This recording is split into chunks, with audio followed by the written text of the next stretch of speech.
नमस्कार दोस्तों, astro Amit channel में आपका स्वागत है। आज मैं आपको खाने के चूने के बारे में बताऊंगा, जो मुख्य रूप से कैल्शियम कार्बोनेट के विभिन्न क्रिस्टली रूप जैसे खनिज कैल्साइट या एरेगोनाइट से मिलकर बनता है। चूने से बहुत सारे आयुर्वेदिक इलाज किए जाते हैं। चूने को अगर सही ढंग से उपयोग में लाया जाए तो इसके द्वारा कई कठिन से कठिन रोगों का भी इलाज संभव है। आइए मैं आपको क्रम से बताता हूँ। पहला, चूना जो आप पान में खाते हैं वो कई बीमारी ठीक कर सकता है। अगर किसी को जॉइंडिस या पीलिया हो गया हो तो चूना उसकी सबसे अच्छी दवा है।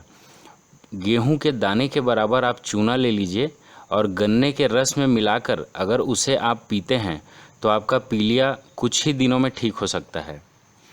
दूसरा, चूना नपुंसकता या इम्पोटेंसी की सबसे बड़ी दवा है। अगर किसी के स्पर्म नहीं बन रहा है या स्पर्म काउंट कम है तो उसे गन्ने के रस के साथ थोड़ा सा चूना मिलाकर अगर पिलाया जाए तो कुछ ही महीनों में भरपूर मात्रा में उनको शुक्राणु बनने लगेंगे। तीसरा, जिन माताओं के शरीर में अंडाणु नहीं बन रहे हैं उनकी बहुत अच्छी दवा चूना है। उन्हें भी यही विधि अपनानी है जिससे उनके अंडाणु बनने की संख्या में वृद्धि हो जाएगी।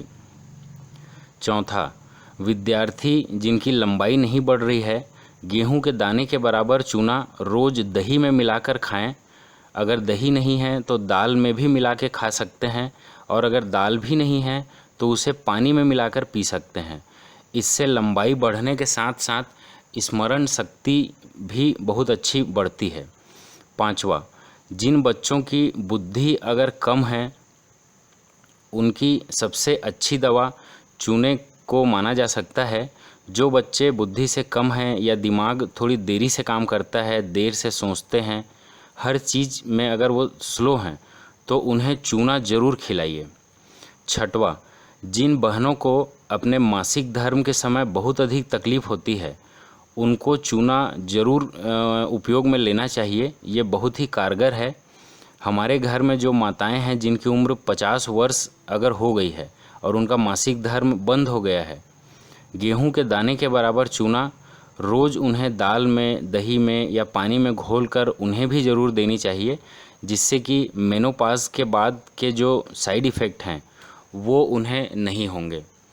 सातवां, जब कोई माँ गर्भवती है तो उन्हें थोड़ी मात्रा में चूना ज़रूर खिलाना चाहिए, क्योंकि गर्भवती माँ को सबसे ज़्यादा कैल्शियम की ज़रूरत होती है, अपने शरीर के लिए भी और गर्भ में पलने वाले बच्चे के विकास के लिए भी। और चूना कैल्शियम का सबसे बड़ा भंडार है, तो चूना किसी न किसी रूप में थोड़ी मात्रा में ज़रूर देनी चाहिए। अनार का 1 कप रस और चूना गेहूं के दाने के बराबर उसे मिलाकर अगर रोज़ पीते हैं 9 महीने तक तो ये बहुत ही चमत्कारिक असर दिखाता है। जिन्हें घुटने का दर्द है या कमर का दर्द है, कंधे का दर्द है, उन्हें चूना ज़रूर उपयोग करना चाहिए। अगर स्पॉन्डिलाइटिस है आदि में भी चूने को किसी न किसी रूप में ज़रूर लेना चाहिए। कई बार हमारे रीढ़ की हड्डी जो कि छोटी छोटी हड्डियों से मिलकर बनी है उनके बीच में दूरियां बढ़ जाती हैं।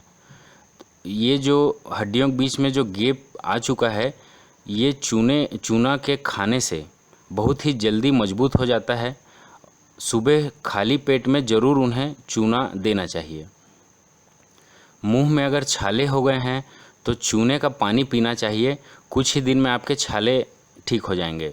शरीर में अगर खून की कमी है तो चूना को किसी न किसी रूप में ज़रूर लीजिए, चाहे तो दाल में, दही में, गन्ने के रस में या पानी में लेना चाहिए। ये खून की कमी के शिकार लोगों के लिए बहुत बड़ी दवा है।